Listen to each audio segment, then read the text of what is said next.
dari kinetika dan keseimbangan kimia. Nah, pelajaran pertama ini ya, misalnya pertemuan kedua ini kita mau mempelajari tentang persamaan laju, molekularitas dan hukum laju ya. Jadi kalau saya pribadi kalau ditanya mana yang lebih mudah ya dari topik kinetika dan keseimbangan kimia ini, bagian yang sebelum UTS itu memang sebenarnya lebih mudah dibandingkan sesudah UTS. Nanti sesudah UTS itu kita mempelajari keseimbangan fasa, Clapeyron equation, persamaan Clapeyron, itu semua lebih rumit daripada pertemuan yang sebelum UTS ini ya. Jadi dan saya pribadi lebih menarik gitu ya karena kita belajar kinetika. Nah, jadi apa sebenarnya laju reaksi kimia ini ya? Apa sebenarnya laju reaksi kimia? Nah, jadi kalau kita berbicara laju reaksi kimia itu bergantung pada tekanan, suhu dan katalis ya. Jadi laju reaksi kimia itu dapat diatur kalau kita mengatur tekanan, suhu dan katalis ya. Nah, jadi kalau ada kondisinya tepat, misalnya ada beberapa reaksi yang dia memang harus bisa berlangsung dengan suhu tinggi ya, atau ada reaksi yang dia hanya bisa berlangsung dengan suhu yang rendah gitu ya, mungkin sampai harus di bawah 0 derajat Celcius baru reaksi itu berlangsung gitu ya. Nah, ada reaksi seperti itu. Nah, tapi ada juga reaksi yang misalnya kalau tanpa katalis dia tidak bisa berlangsung.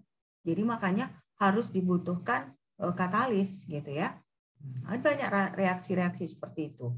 Jadi atau tadinya misalnya kalau dimodelkan, nah tidak mungkin gitu berlangsung reaksi itu. Tetapi dengan bantuan katalis, nah dia jadi bisa berlangsung. Jadi makanya di sini laju reaksi kimia ini bergantung pada tekanan, suhu, dan katalis. Nah, jadi kita harus pilih bagaimana kondisi yang optimal.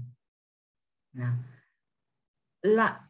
laju reaksi ini, ya, kalau kita belajar laju reaksi, kita juga akan belajar mekanisme reaksi, ya, mekanisme reaksi. Nah, jadi kalau misalnya kalian belajar di kimia organik, mekanisme reaksinya itu kan kalian harus tahu kemana elektronnya berjalan, gitu ya. Karena biasanya kan kalau misalnya kita mau menggabungkan satu senyawa dengan senyawa lain, nah itu biasanya kan ada perpindahan elektron. Nah biasanya di mekanisme reaksi kimia organik itu kita cari misalnya yang ini menyerang yang mana supaya bisa terbentuk ikatan gitu. Nah, tapi kalau misalnya untuk kimia fisika, mekanisme reaksinya ini lebih ke bagaimana urutannya. Karena ternyata kan misalnya dari satu senyawa ke senyawa berikutnya gitu, kalau bisa reaksi berlangsung itu kelihatannya kalau misalnya secara garis besar kita kan lihatnya hanya ada satu reaksi. Padahal sebenarnya dari reaktan ke produk itu supaya bisa ada terbentuk produk, ada beberapa tahapan yang harus dilakukan supaya bisa terbentuk produk. Nah, tahapan itu yang kita sebut mekanisme reaksi pada kimia fisika ini. Nah, biasanya di antara mekanisme reaksi itu ada satu reaksi yang menentukan apakah memang bisa terjadi produk.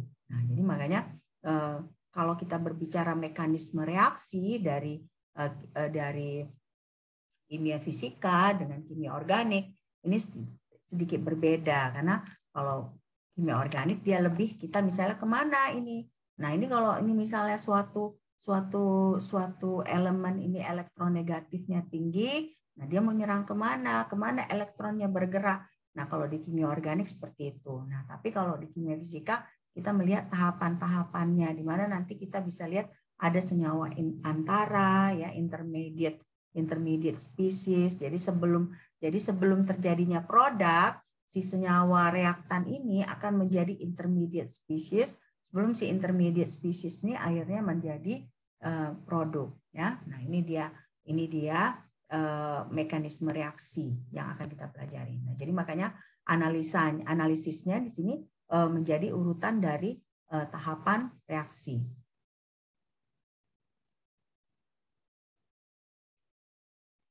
Nah, berarti kalau kita berbicara kinetika kimia ini, nah ini ada kaitannya dengan stoikiometri reaksi. Nah, stoikiometri reaksi. Jadi makanya di situ ada perhitungan, ya, bagaimana perhitungan itu ada kaitannya juga dengan kesetaraan antara reaksinya, ya. Maksudnya disetarakan koefisien reaksinya. Nah, seperti saya jelaskan tadi bahwa mekanisme reaksi itu kan sebenarnya adalah tahapan-tahapan reaksi. Nah, terkadang ada istilahnya reaksi samping. Nah, reaksi samping ini bagaimana? Reaksi yang sebenarnya terkadang tidak kita harapkan terjadi, nah, tetapi terjadi. Nah, jadi kita harus identifikasikan reaksi samping ini. Karena disitulah kita tahu nanti kita bisa dengan mengetahui reaksi samping ini, kita juga bisa mengetahui mekanisme reaksinya, ya. Nah, untuk mempelajari kinetika kimia ini, ya, tentunya kita harus tahu konsentrasi reaktan, konsentrasi produk pada waktu yang berbeda, ya. Jadi konsentrasi reaktan, konsentrasi produk pada waktu yang berbeda. Nah, jadi inilah yang nanti akan kalian lihat di contoh-contoh soal bahwa diketahui gitu pada T0 segini, pada T1 segini. Nah, jadi bisa diketahui, bisa dihitung nanti laju reaksinya. Nah, ini tadi saya kan di awal sudah menyatakan bahwa ada 3 hal yang menentukan laju reaksi kimia, ya. Ada apa aja tadi? Apa aja yang menentukan laju reaksi kimia tadi? Tekanan, suhu, sama katalisme. Tekanan, suhu, dengan katalis, ya. Nah, jadi di sini laju reaksi kimia ini peka terhadap suhu, ya, peka terhadap suhu. Jadi karena ada 3 hal ini, biasanya harus ada yang dibuat konstan, ya. Apakah tekanannya yang dibuat konstan atau suhunya dibuat konstan. Nah, dalam hal ini ada satu kondisi, ya, suhunya